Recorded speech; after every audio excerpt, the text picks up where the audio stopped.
Well, hello and welcome back to another screening of Wisdom First. Well, after the posting of our first introductory episode, we had quite a few questions, and really cool questions as well. People did say it made them think, and they made them think about RQ and EQ, and perhaps a little bit about wisdom, and have a few discussions about it. However, they've come back to the company and they've asked us, so what is your specific role with regard to wisdom? What does Wisdom First do? What do they facilitate? Not with the other programs that we run, but specifically with our programs around wisdom.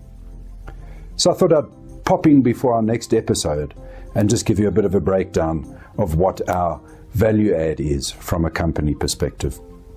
So we, first of all, believe wisdom can and should be acquired throughout life. We shouldn't be waiting till we get to a certain age before we think wisdom can be acquired. We also believe that wisdom is not only about the individual, of course it is, but it's also about teams and the functioning of teams together. Now those could be teams in a business environment, they could be teams in a sport environment. However, a team itself, through the synergies and the various people inside that team, can have wisdom as a team together. So we must understand those principles. We must also have a relatively decent understanding of RQ and EQ and what they are and how they fit into the picture, because we've all been so exposed to them. We introduced obviously the concept of WQ to everybody. Now, Wisdom First as an organization run a program called 4712. So Wisdom First 4712.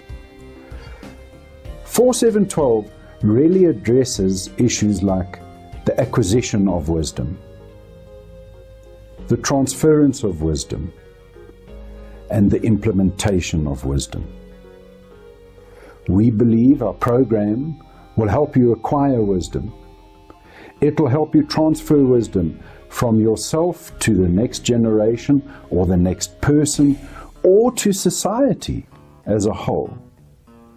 And furthermore, the program looks at how you implement wisdom in your day-to-day life.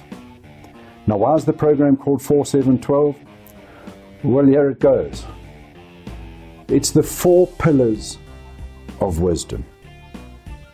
It's the 7 languages of wisdom. And it's the 12 tests of wisdom. Now, we'll explore that in much greater detail, and I think it may be about scene 5 or 6 that we will present through this series of videos.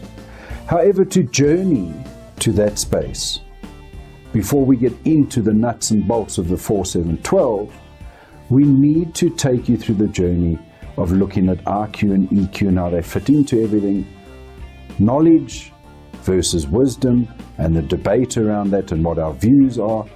Then we'd like to talk to you about good to great to legacy, how one becomes a legacy person or a legacy leaver.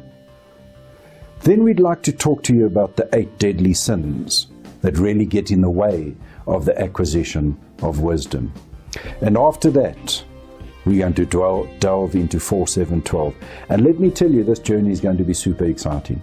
Along the way, I can guarantee you some robust debate when you've finished watching our different episodes. You're going to think about things. You're going to wonder. You're going to say, oh, but I should have done this a lot earlier. Or, wow, this is something I really need to do now. Journey with us and enjoy it.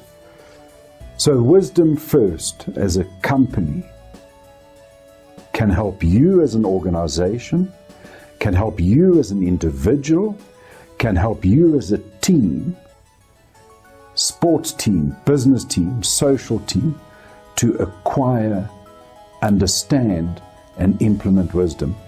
And I think we've got a fantastic example, because obviously we have implemented our 4712 program in many spaces. But one of our proudest moments was we took on a task with a very, very diverse professional soccer team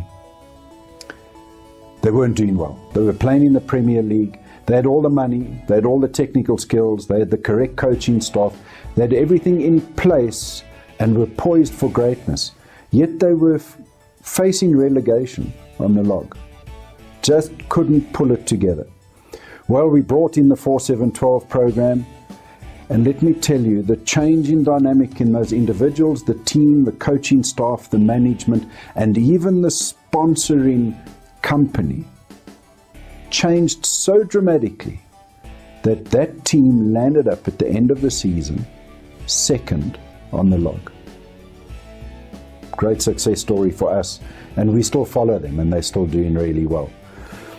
We've done the same in corporate, and we've done the same with individuals, and hopefully we can do the same for you.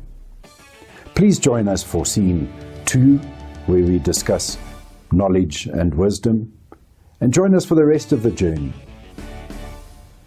Have a groovy day.